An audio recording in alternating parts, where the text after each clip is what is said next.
أنت الرحمن يا الله، أنت الرحيم يا الله، أنت السلام يا الله، أنت العزيز يا الله، أنت القدوس يا الله، أنت الجبار يا الله.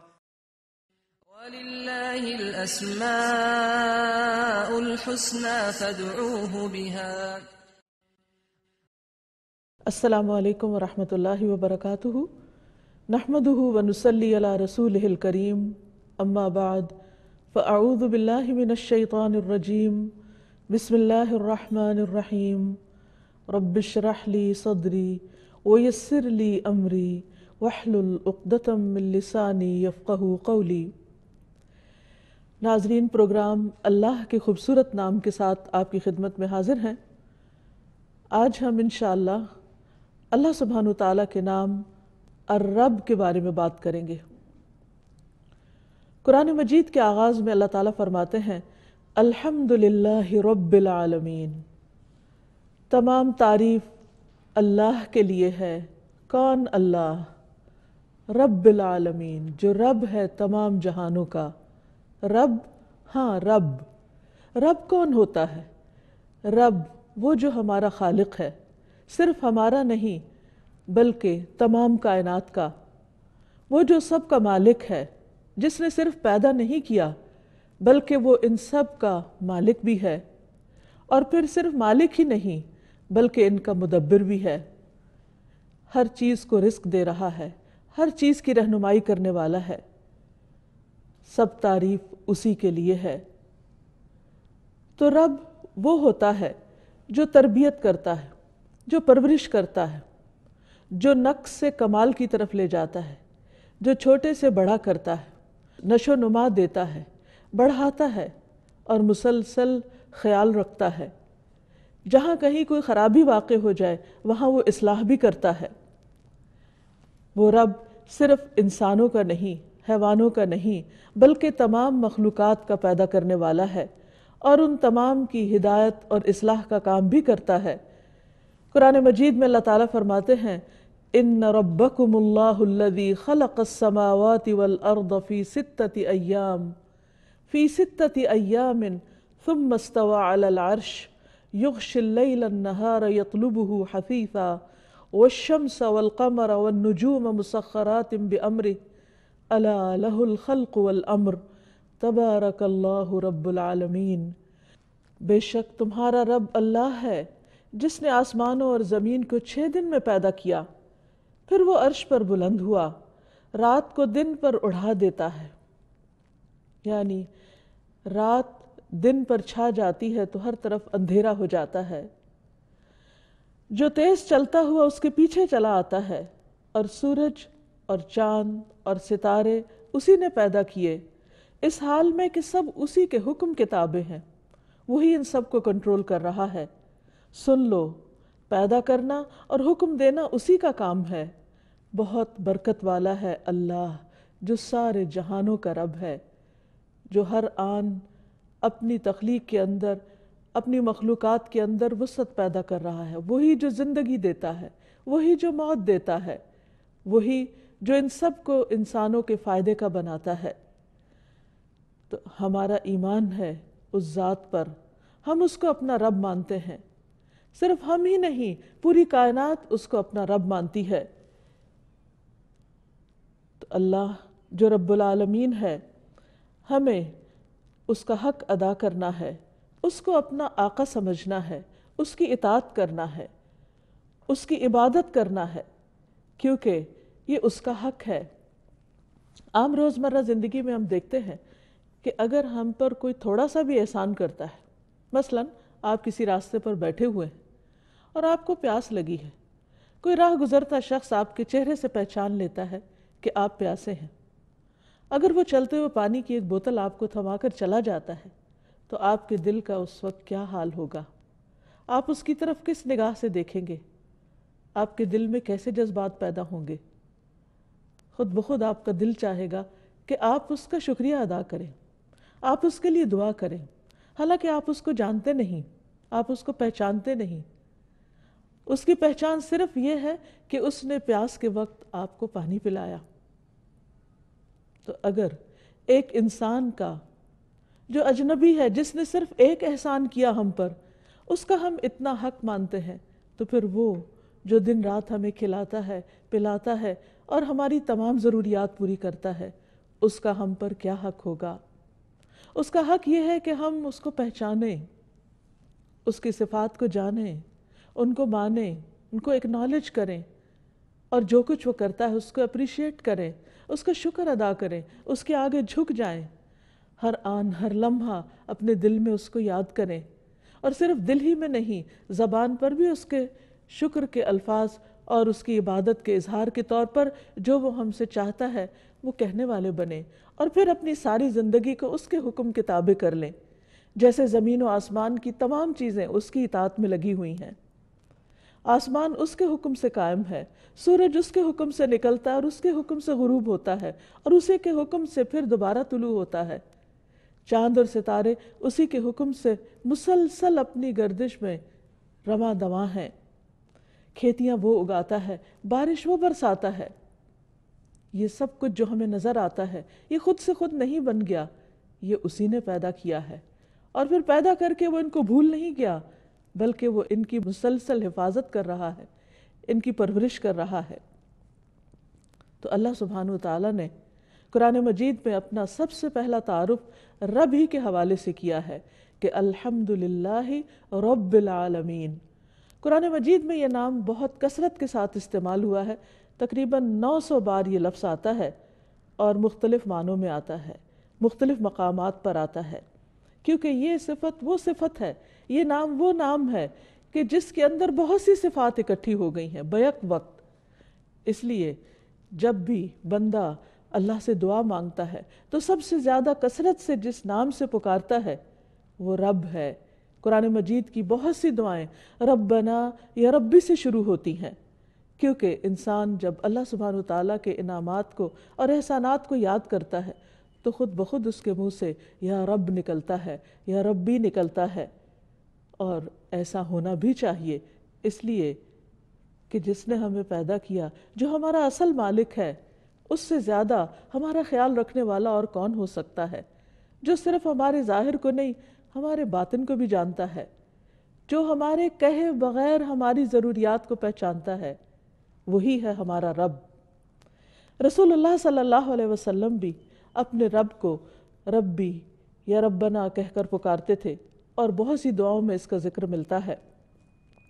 پھر اسی طرح مختلف احادیث میں آپ صلی اللہ علیہ وسلم نے اللہ سبحانہ تعالیٰ کو رب کہہ کر پکارا ہے۔ رب چونکہ پرورش کرتا ہے، مختلف چیزوں کی اصلاح کرتا ہے، تمام معاملات کو سنبھالتا ہے، تو وہ اپنے بندوں پر بھی بہت مہربان ہے۔ حدیث میں آتا ہے رسول اللہ صلی اللہ علیہ وسلم نے فرمایا، ہمارا رب تبارک و تعالی ہے، ہر رات کو آسمانی دنیا پر آتا ہے، جب رات کا آخری تہائی حصہ باقی رہ جاتا ہے، وہ کہتا ہے کوئی جو مجھ سے دعا کرے تو میں اس کی دعا قبول کروں، ہے کوئی جو مجھ سے مانگے تو میں اسے بخش دوں یعنی عطا کروں، اور ہے کوئی جو مجھ سے بخشش مانگے، اپنے گناہوں کی معافی مانگے تو میں اس کے گناہ معاف کر دوں۔ یہ ہے وہ رب جو ہماری ہر ضرورت، نہ صرف یہ کہ مادی ضروریات بلکہ ہماری روحانی ضروریات، ہماری جذباتی ضروریات بھی پوری کرنے والا ہے۔ اس وقت جب سب سو رہے ہوتے ہیں، اس وقت جب سب غافل ہوتے ہیں، وہ رب جاگ رہا ہوتا ہے، اور وہ اپنے بندوں کی دعائیں، آہیں، مناجات اور پکار کو سنتا ہے، اور پھر وعدہ کرتا ہے کہ میں تمہیں عطا کروں گا۔ پھر اسی طرح وہ بندوں کے اعمال کی نگرانی بھی کرتا ہے۔ رسول اللہ صلی اللہ علیہ وسلم نے فرمایا، ہمارے رب کو 2 قسم کے آدمی بہت اچھے لگتے ہیں، ایک وہ جو اپنے بستر اور لحاف، اپنے گھر والوں، اپنے محلے والوں کو چھوڑ کر نماز کے لیے نکلتا ہے، تو اللہ تعالیٰ فرماتے ہیں، اے میرے فرشتوں، میرے اس بندے کو دیکھو جو اپنے بستر، لحاف، اپنے گھر والوں اور محلے والوں کو چھوڑ کر نماز کے لیے آیا ہے، میرے پاس موجود نعمتوں کی رغبت میں اور میرے ہاں موجود سزا کے خوف میں، یعنی یہ بندہ مجھ سے امید بھی رکھتا ہے اور مجھ سے ڈرتا بھی ہے۔ دوسرا وہ آدمی جو جہاد کے لیے نکلا، جب لوگ شکست کھا کر سب بھاگ نکلے تو اسے معلوم تھا کہ میدان جنگ سے فرار کا کتنا بڑا نقصان ہے، اس کی سزا کیا ہے اور واپس لوٹ جانے میں کیا ثواب ہے۔ چنانچہ وہ واپس آ کر لڑتا رہتا ہے یہاں تک کہ اس کا خون بہا دیا جاتا ہے، اور یہ عمل بھی وہ صرف میری نعمتوں کے شوق میں کرتا ہے، میری سزا کے خوف سے کرتا ہے۔ تو اللہ تعالیٰ اپنے فرشتوں سے فرماتے ہیں، میرے اس بندے کو دیکھو جو میری نعمتوں کے شوق اور سزا کے خوف سے واپس آیا ہے اور اس کا خون بھی بہا دیا گیا ہے۔ ایسا شخص بھی اپنے رب کا بہت محبوب ہوتا ہے۔ اس حدیث سے پتہ چلتا ہے کہ اللہ سبحانہ وتعالیٰ اپنے بندوں کے اعمال پر خوب نظر رکھتا ہے۔ یعنی جس وقت ایک بندہ اپنے گھر سے اٹھتا ہے، قدم باہر رکھتا ہے، مسجد کی طرف چلتا ہے، تو وہ اپنے رب کی نگاہ میں ہوتا ہے۔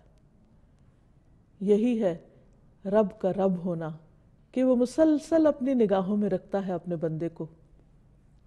پھر یہ کہ رب صرف بندوں کے اعمال کی نگرانی ہی نہیں کرتا، صرف وہ دیکھتا ہی نہیں کہ میرا کون بندہ کیا کر رہا ہے، بلکہ وہ ان کے اعمال کی بھی پرورش کرتا ہے۔ بندوں کی پرورش تو کرتا ہی ہے، بندوں کو تو بڑھاتا ہے، بندوں کے رزق کا انتظام تو کرتا ہے، لیکن وہ ان کے اعمال کو بھی بڑھاتا ہے۔ ایک حدیث میں آتا ہے کہ جو مسلمان بھی اپنی پاک کمائی سے کوئی چیز صدقہ کرتا ہے اور آسمان کی طرف صرف پاک ہی چڑھتا ہے، وہ صدقہ گویا رحمان عز و جل کی ہتھیلی پر رکھا جاتا ہے۔ سوچئے جب ہم کسی کو کچھ دیتے ہیں تو یہ سمجھتے ہیں ہم شاید کسی انسان کے ہاتھ پر رکھ رہے ہیں، لیکن اگر وہ پاک کمائی میں سے ہوتا ہے تو وہ آسمان کی طرف چڑھ جاتا ہے اور اللہ سبحانہ وتعالیٰ اسے اپنے ہاتھ میں لے لیتا ہے، پھر اس کو بڑھاتا ہے، پھیلاتا ہے۔ جس طرح تم میں سے کوئی اپنے گھوڑے کے بچے یا پچھیرے کو پالتا ہے، اس کی نشو نما کرتا ہے، اس کی تربیت کرتا ہے، اس کو بڑا کرتا ہے، یہاں تک کہ وہ ایک کھجور ایک پہاڑ کے برابر ہو جاتی ہے۔ یعنی اللہ سبحانہ وتعالیٰ نہ صرف یہ کہ اپنے بندوں سے پیار کرتا ہے، بلکہ بندوں کے اعمال کی بھی نہ صرف یہ کہ خبر رکھتا ہے، بلکہ ان کی بھی افزائش کرتا ہے، ان کو بھی بڑھاتا رہتا ہے۔ پھر اسی طرح جو شخص اپنے معاملات اپنے رب کے سپرد کر دیتا ہے، یہ سوچ کر، یہ جان کر کہ میرا رب مجھے ضائع نہیں کرے گا، میرے معاملات کی خوب نگرانی کرے گا، میری مشکلات کو آسان کرے گا، تو رب اس کی امید کو توڑتا نہیں۔ ہم دیکھتے ہیں کہ کس طرح حضرت مریم کی والدہ نے اپنی بچی کو اپنے رب کے سپرد کیا۔ جب وہ پیدا ہوئی تو اس کا پورا واقعہ قرآن مجید میں آتا ہے، سورۃ آل عمران میں۔ فَلَمَّا وَضَعَتْهَا قَالَتْ رَبِّ إِنِّي وَضَعْتُهَا أُنثَىٰ وَاللَّهُ أَعْلَمُ بِمَا وَضَعَتْ وَلَيْسَ الذَّكَرُ كَالْأُنثَىٰ وَإِنِّي سَمَّيْتُهَا مَرْيَمَ وَإِنِّي أُعِيذُهَا بِكَ وَذُرِّيَّتَهَا مِنَ الشَّيْطَانِ الرَّجِيمِ فَتَقَبَّلَهَا رَبُّهَا بِقَبُولٍ حَسَنٍ وَأَنبَتَهَا نَبَاتًا حَسَنًا وَكَفَّلَهَا زَكَرِيَّا كُلَّمَا دَخَلَ عَلَيْهَا زَكَرِيَّا الْمِحْرَابَ وَجَدَ عِندَهَا رِزْقًا قَالَ يَا مَرْيَمُ أَنَّىٰ لَكِ هَٰذَا قالت هو من عند اللہ ان اللہ یرزق من یشاء بغیر حساب۔ پھر جب بچی پیدا ہوئی تو کہنے لگی، اے میرے رب، اپنے رب کو پکارا، میرے ہاں تو لڑکی پیدا ہوئی ہے، حالانکہ جو کچھ اس نے جنا اسے اللہ خوب جانتا تھا، اور لڑکا لڑکی کی طرح نہیں ہوتا۔ اب میں نے اس کا نام مریم رکھ دیا، اور اس کو اور اس کی اولاد کو شیطان مردود سے بچا کر تیری پناہ میں دیتی ہوں۔ بس اس کے رب نے اسے اچھی قبولیت کے ساتھ قبول کر لیا۔ یعنی رب صرف اعمال ہی قبول نہیں کرتا، بندوں کی نیتیں بھی قبول کرتا ہے، ان کے ارادے اور ان کے شوق کی بھی قدردانی کرتا ہے، اور اس کو بھی آگے بڑھاتا ہے، اور اس میں بھی برکت پیدا کرتا ہے۔ تو رب نے اس بچی کو قبول کر لیا اور اچھی نشو نما کے ساتھ اس کی پرورش کی، یعنی اس کی پرورش کا خود بندوبست کیا، اور زکریا علیہ السلام کو اس کا کفیل بنا دیا۔ جب کبھی زکریا اس کے پاس عبادت خانے میں داخل ہوتے، حالانکہ کفالت زکریا علیہ السلام کر رہے تھے، لیکن ان کے پاس یعنی مریم علیہ السلام کے پاس کوئی نہ کوئی کھانے کی چیز پاتے تو پوچھتے، اے مریم یہ کہاں سے آیا؟ بظاہر بیرونی اسباب تو کچھ بھی نہیں تھے۔ وہ کہتی، یہ اللہ کے پاس سے، اللہ اس رزق کا بندوبست کرتا ہے۔ بے شک اللہ جسے چاہتا ہے بغیر حساب کے رزق دیتا ہے۔ آپ سوچئے کہ یہ حضرت مریم کی والدہ کا اخلاص تھا، ان کی نیت تھی، ان کی اللہ رب العالمین کے لیے محبت تھی، قربانی تھی، ان کا ایک عمل صالح تھا، ایک شوق اور جذبہ تھا اپنی اولاد کو اللہ کی خدمت میں وقف کرنے کا، تو اللہ سبحانہ وتعالیٰ نے کس طرح اس کو قبول کیا اور خود اس کی پرورش کا ذمہ لے لیا۔ یہ ہے اللہ ہمارا رب۔ جب انسان اس پر مکمل بھروسہ کرتا ہے، اس پر توکل کرتا ہے، تو وہ اس کو کافی ہو جاتا ہے۔ پھر یہاں یہ بھی یاد رہے کہ اللہ سبحانہ وتعالیٰ جو ہمارا رب ہے وہ اکیلا ہی اس پوری کائنات کو وجود میں لایا ہے، کوئی اس کا شریک نہیں ہے، اور وہ اکیلا ہی سارا نظام چلا رہا ہے۔ اس کو اس کائنات کا نظام چلانے میں کسی انسان اور کسی فرشتے اور کسی نیک بزرگ کی ضرورت نہیں۔ اس پوری کائنات کا خالق وہی، الا لہ الخلق والامر، اور حکم بھی اسی کا چلتا ہے، وہی مدبر ہے۔ تو اسی لیے رب کے 3 معروف معنی کیے جاتے ہیں کہ وہ جو خالق ہے، وہ جو مالک ہے، اور وہ جو مدبر ہے۔ یعنی نہ صرف یہ کہ اس نے پیدا کیا اور مالک ہے، بلکہ وہ ان کی تدبیر بھی کر رہا ہے، ان سب کا نظام بھی چلا رہا ہے۔ ہوائیں اس کے حکم سے چلتی ہیں، بادل اس کے حکم سے اٹھتے ہیں، بارش اس کے حکم سے برستی ہے، زمین اس کے حکم سے پیداوار اگاتی ہے، اور جب اس کا اذن نہیں ہوتا، پھل نہیں آتا، یا اس طرح نہیں آتا جس طرح انسان چاہتا ہے، تو سب کچھ اسی کے اذن سے ہو رہا ہے۔ ایک ایک چیز، ایک ایک پھول، ایک ایک پتی، اور ایک ایک ٹہنی، اور ایک ایک شاخ، اور اس کے اندر جو رنگ اور شیڈز اور جو کچھ بھی ہے، ان سب کی تدبیر، پلاننگ خود اس نے فرمائی۔ اور پھر کس طرح ہر سال خزاں کے موسم میں پتے جھڑ جاتے ہیں، ان پر موت آ جاتی ہے، اور پھر کس طرح دوبارہ ان مردہ پودوں کو دوبارہ زندہ کر دیتا ہے، اور پھر ہر چیز کا انتظام اس احسن طریقے سے کیا کہ مثلا صحرا کے اندر جو پودے اگتے ہیں ان کا انداز کچھ اور ہے، ان کی گہری زمین میں اتری ہوئی جڑیں ہوتی ہیں۔ یہ ساری پلاننگ کس نے کی کہ کس جگہ کیسے پودے اگیں گے؟ وہ جڑیں زمین کے اندر دور ڈیپ روٹیڈ اس لیے ہوتی ہیں تاکہ جب بارشیں نہ برسیں اور ہر طرف خشک سالی ہو تو زمین کے اندر کی تری سے وہ رزق حاصل کر سکیں۔ اسی طرح جہاں بارشیں زیادہ ہوتی ہیں وہاں اور طرح کی نباتات اور پیداوار ہوتی ہے۔ یہ سب کچھ صرف ایک اکیلا رب ہی کر رہا ہے، اور کوئی اس کے ساتھ نہ تخلیق میں شریک ہے اور نہ نظام چلانے میں شریک ہے، اور نہ ہی بندوں کی پرورش میں کوئی اور شریک ہے۔ پھر وہ رب کسی کا محتاج بھی نہیں، کیونکہ اگر وہ محتاج ہوتا کسی کی مدد کا، کسی کے تعاون کا، تو یہ کائنات کا نظام چل ہی نہیں سکتا تھا۔ اسی لیے ہم دیکھتے ہیں کہ توحید اسی وقت مکمل ہوتی ہے جب اللہ کے سوا کسی اور کو خالق اور مالک نہ مانا جائے۔ چونکہ اللہ سبحانہ وتعالیٰ کے ناموں کے ساتھ ہمیں پکارنے کا حکم ہے۔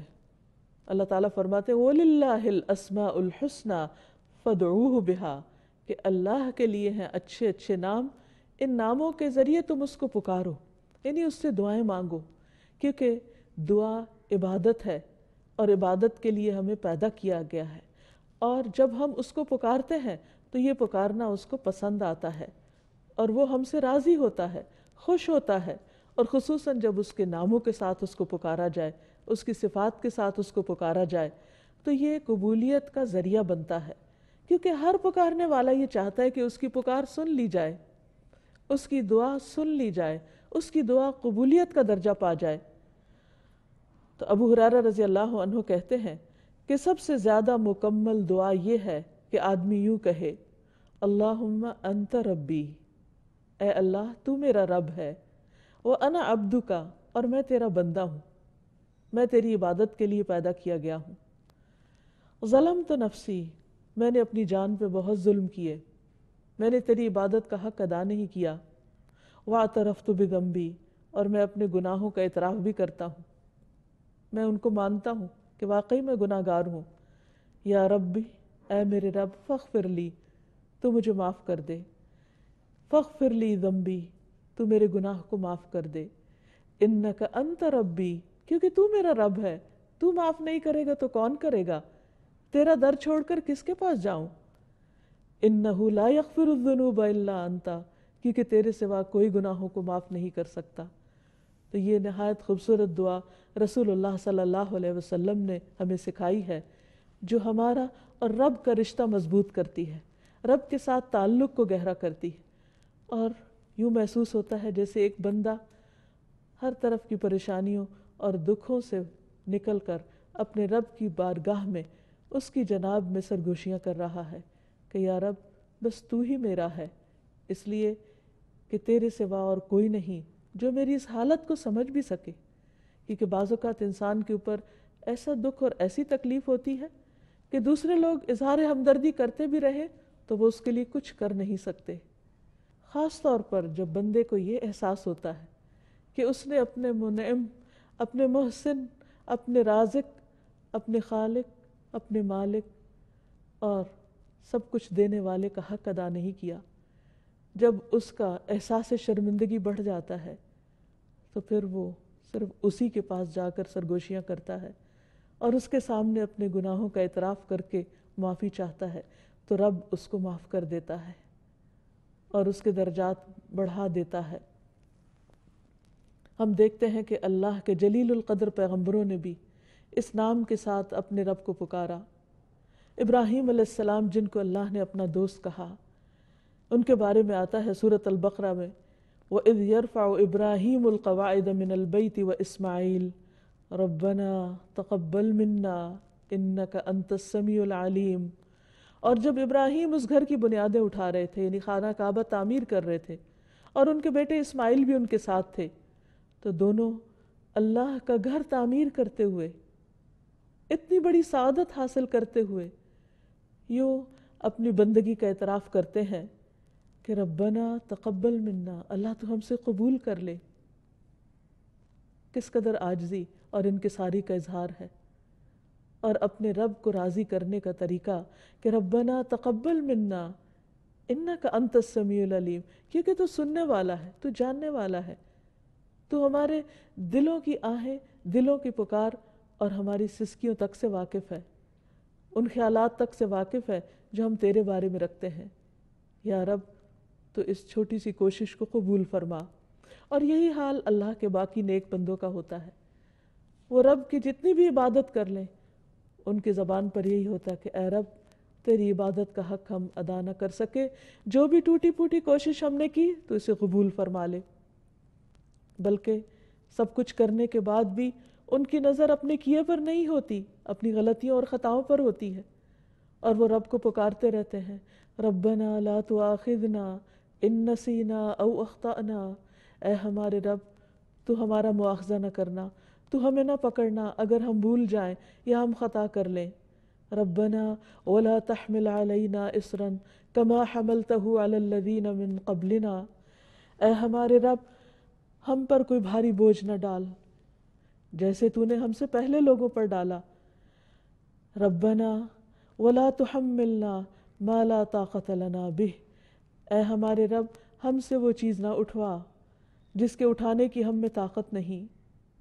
واعف عنا، تو ہم کو معاف کر دے، ہمیں بخش دے۔ واغفر لنا، ہماری بخشش فرما دے۔ وارحمنا، ہم پہ رحم فرما۔ انت مولانا، تو ہی ہمارا مولا ہے۔ فانصرنا علی القوم الکافرین، سو کافر لوگوں کے مقابلے میں ہماری مدد فرما۔ پھر اسی طرح ہم دیکھتے ہیں کہ باقی پیغمبروں نے بھی مشکل حالات اور اوقات میں اپنے رب کو اسی طرح پکارا۔ مثلا نوح علیہ السلام نے جب کشتی پر سوار ہو گئے تو پکارا رب انزلنی منزلا مبارکا، اے میرے رب مجھے مبارک جگہ اتارنا۔ وانت خیر المنزلین، اور تو بہترین اتارنے والا ہے۔ موسیٰ علیہ السلام جب فرعون سے بھاگ کر مدین کی طرف گئے تو وہاں پہنچ کر اپنے رب کو پکارتے ہیں رب انی لما انزلت الی من خیر فقیر، اے میرے رب جو بھی خیر تو نازل کر دے میں اس کا محتاج ہوں۔ تو اتنے جلیل القدر پیغمبر اپنے دکھ اور تکلیف کے عالم میں جب اپنے خالق و مالک کو پکارتے ہیں تو انہی الفاظ میں اے میرے رب، اے جس نے مجھے پیدا کیا، جس نے مجھے رزق دیا، جس نے مجھے سکھایا، جس نے مجھے تعلیم دی، جس نے میری رہنمائی کی، مجھے ہدایت دی، مجھے اپنی پہچان کرائی، وہی اس مشکل کے وقت میں میری مدد فرمائے۔ نبی صلی اللہ علیہ وسلم نے جس استغفار کو سید الاستغفار کہا ہے، اس میں بھی اللہ کے رب ہونے کا اقرار ہے۔ اللہم انت ربی، اے اللہ تو میرا رب ہے، لا الہ الا انت، تیرے سوا کوئی معبود نہیں، خلقتنی، تو نے ہی مجھے پیدا کیا ہے، یعنی تو میرا رب ہے، تو نے ہی مجھے پیدا کیا، وَأَنَا عَبْدُكَ، اور میں تیرا بندہ ہوں، یعنی تو رب ہے، تو آقا ہے، تو مالک ہے، تو حاکم ہے، تو الہ ہے، اور میں عاجز بندہ۔ سوچئے یہ کون کہہ رہا ہے؟ اللہ کے رسول صلی اللہ علیہ وسلم تمام انسانیت کے سردار ہیں، جو تمام پیغمبروں کے سردار ہیں، جو انسانیت میں سب سے اعلیٰ و عرفہ مقام رکھتے ہیں، ان کی بندگی کے اظہار کو دیکھیے کہ کس طرح اپنے رب کو پکارتے ہیں۔ وَأَنَا عَبْدُكَ، میں تیرا بندہ ہوں، وَأَنَا عَلَىٰ عَهْدِكَ وَوَعْدِكَ مَا اسْتَطَعْتُ، اور میں تیرے عہد اور وعدے پر جتنی مجھ میں استطاعت ہے قائم ہوں۔ اعوذ بک من شر ما صنعت، میں تیری پناہ چاہتا ہوں اس شر سے جو میں نے کیا۔ ابوء لک بنعمتک علیہ، تیری جو بھی نعمتیں مجھ پر ہیں میں ان کا اعتراف کرتا ہوں۔ یہ ہے ایک بندے اور رب کا تعلق۔ وابوء لک بذنبی، اور میں تیرے سامنے اپنے گناہوں کا اعتراف کرتا ہوں۔ فاغفر لی، تو مجھے معاف کر دے، تو مجھے بخش دے۔ فإنہ لا یغفر الذنوب الا انت، کیونکہ تیرے سوا گناہوں کو کوئی نہیں بخش سکتا۔ اسی طرح ایک بندہ مومن جب اپنے رب کو پہچان لیتا ہے تو اپنے سارے امور اسی کے حوالے کر دیتا ہے۔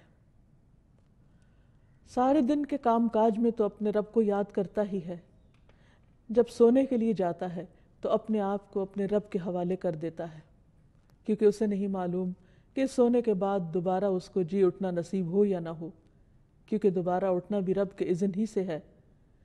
نبی صلی اللہ علیہ وسلم نے فرمایا، جب تم میں سے کوئی شخص اپنے بستر پر جائے تو اپنا بستر جھاڑے، اس لیے کہ وہ نہیں جانتا کہ اس کے پیچھے کیا چیز اس میں داخل ہو گئی، پھر کہے بسمک ربی وضعت جنبی وبک ارفعہ ان امسکت نفسی فارحمها وان ارسلتها فاحفظها بما تحفظ به عبادك الصالحین۔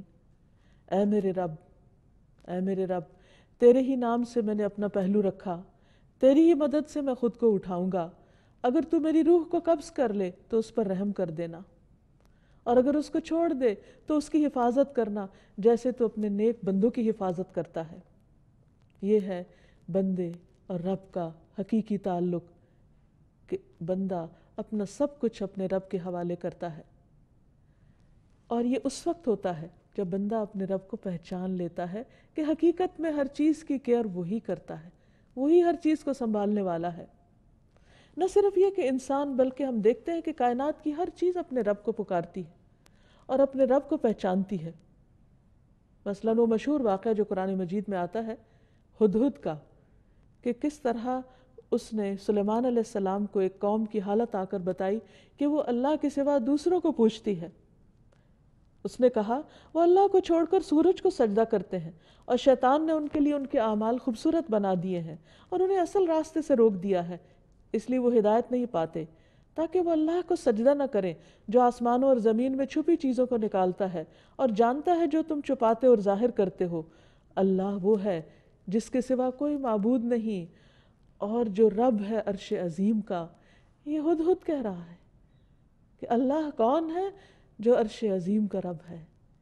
تو سوچئے اگر ایک چھوٹا سا پرندہ اپنے رب کو پہچانتا ہے تو انسان کا کیا فرض بنتا ہے کہ وہ اپنے رب کو کس طرح پہچانے اور کتنی معرفت اس کی حاصل کرے۔ اسی طرح جنت اور جہنم بھی اپنے رب کو پکارتے ہیں۔ رسول اللہ صلی اللہ علیہ وسلم نے فرمایا، جہنم نے اپنے رب کی حضور شکایت کی اور کہا، اے میرے رب، میرے بعض حصے بعض کو کھا رہے ہیں، یعنی آگ اتنی شدید ہے کہ ایک حصہ دوسرے کو کھا رہا ہے۔ تو اللہ تعالیٰ نے اسے 2 سانسوں کی اجازت دی، ایک سانس سردی میں اور ایک گرمی میں۔ تم انتہائی گرمی اور انتہائی سردی جو موسموں میں دیکھتے ہو تو اس کا یہی سبب ہے۔ اسی طرح رحم بھی رب کو پکارتا ہے۔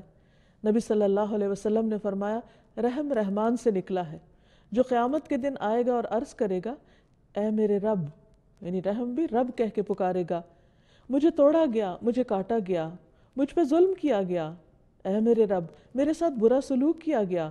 اللہ تعالیٰ اسے جواب دے گا کیا تو اس بات پر راضی ہے کہ میں اسے جوڑوں جو تجھے جوڑے اور اسے کاٹوں جو تجھے کاٹے؟